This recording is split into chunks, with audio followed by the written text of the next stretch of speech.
Why rely on big tech for your communication when their values oppose your faith?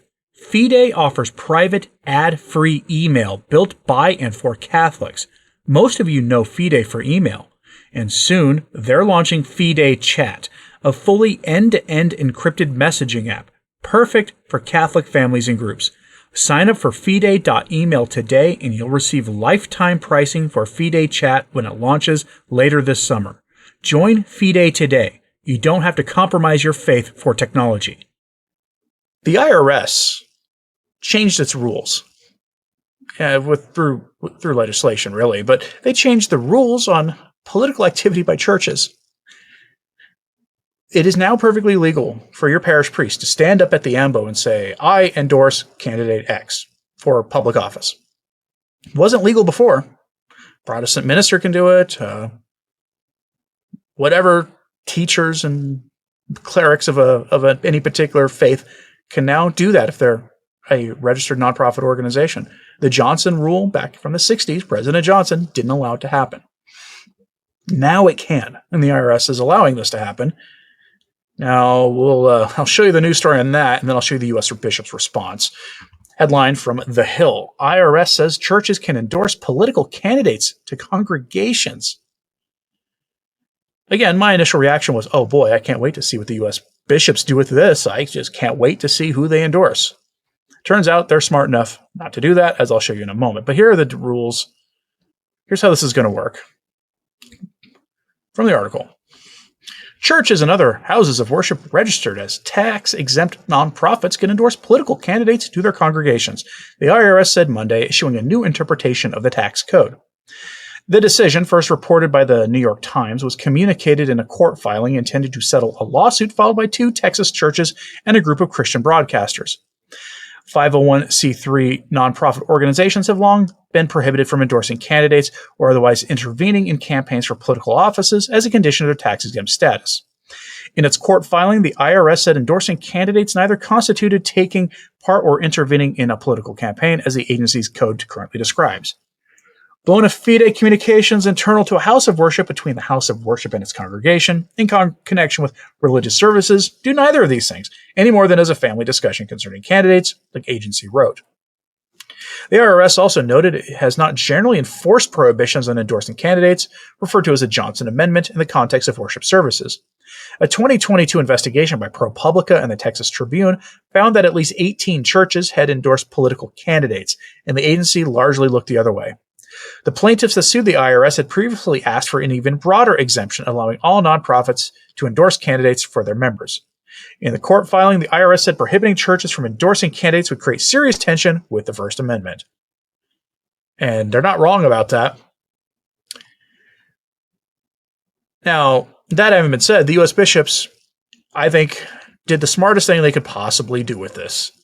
Because you and I already know that if they were to endorse candidates, it would not go well, no matter who they endorsed.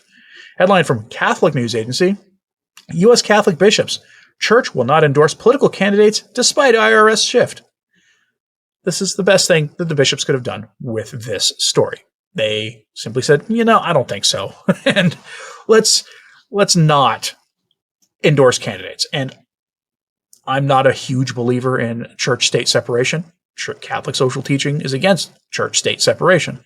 The church and the state should work hand in hand to create better conditions for the salvation of souls. In this case, the state should be doing things that don't hamper the ability of the church to operate freely in a society. And depending on how hard line you want to get on this, also prevent erroneous theologies from having free exercise therein, total unrestricted exercise. That doesn't sound particularly American today, but again, error has no rights. That is the core presumption.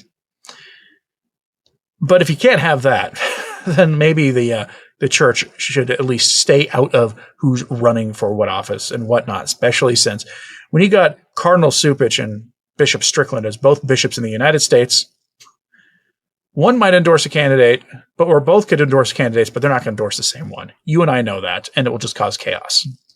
Here's the details from what they had to say, issued yesterday. The United States Conference of Catholic Bishops has confirmed that the Catholic Church will not endorse political candidates for public office in any elections, despite a tax code change that has opened the door for houses of worship to make such endorsements. On July 7th, the Internal Revenue Service signed a court agreement to allow churches and other houses of worship to endorse candidates without risking their tax-exempt status.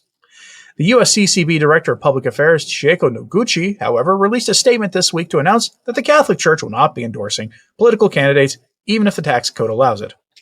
The IRS was addressing a specific case, and it doesn't change how the Catholic Church engages in public debate. The Church seeks to help Catholics form their conscience in the gospel, so they might discern which candidates and policies would advance the common good, she added. The Catholic Church maintains its stance of not endorsing or opposing political candidates. She told the CNA that if any individual member of the clergy were to endorse a candidate, this is a matter that is best handled by the local bishop. Christopher Check, the president of Catholic Answers, told CNA that the USCCB's decision to avoid endorsements is a wise one for our time and place. The Church is not one of several political organizations or NGOs competing for public opinion on the cultural and civic playing fields. She is the primary and divine institution through which all public activity must be understood. So the bishops are not going to do it, and from the sound of it, from that USCCB spokesperson, they're not going to allow their priests to do it either. Now, I'm curious what you think about that last point. I have mixed feelings about it. It would be kind of nice to know the leanings of our priests, wouldn't it? You know, it could be a good priest could have some political opinions that people in this audience might not exactly agree with. That maybe that's a possibility. But it would be good to know. Could you imagine if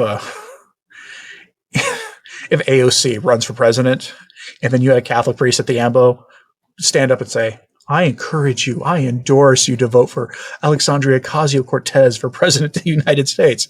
I laugh because it's so ridiculous on a whole lot of levels, including the idea of her running, but she's going to run, apparently. Could you imagine, though, if your priest endorsed her? That'd be good to know, wouldn't it? To know where they stand on the whole host of issues that hot mess of a candidate would bring to the White House. Now, I'm curious, though, what you think about this. Would you prefer your priest to stand up and endorse to make it obvious? Or do you want them to keep their mouth shut about this stuff? The prudent thing, I think, is to keep their mouth shut. You don't need to know everybody's political opinions on things. But sometimes it might be helpful. All right, folks, I'm just curious what you have to say about all this, so let me know in the comments, please. Like and subscribe if you haven't. It does help. Sharing this on social media helps to pray for the bishops and be thankful that they took that decision they did. But pray for the bishop we spoke about here today, too. I'm not here to make you angry at Bishop Rojas. He's doing a good job of that himself. We don't have anybody, it seems, in the hierarchy who's willing to actually invoke the complete Catholic social teaching on that issue, and it is desperately needed to be taught. Barbara with a super chat, thank you. Priests and bishops who support the James Martin crowd don't feel they have to hold back on their opinions. Right, I mean, when they start talking about that stuff, James Martin's favorite topic, that sin he wants to make normal, a weird topic for a priest to be obsessed with. We already know his political leanings. All you have to do is go read America Magazine for 5 minutes. You get a pretty good idea that they are the slightly more rational between they and the National Catholic Reporter. America Magazine is the slightly more measured, slightly more rational of the heretical news outlets. So you already know his opinions. All right, folks, thanks very much for tuning in today. And as always, pray for the church. It's going to be an interesting time, I think. I'm Anthony Stine. Ave Maria.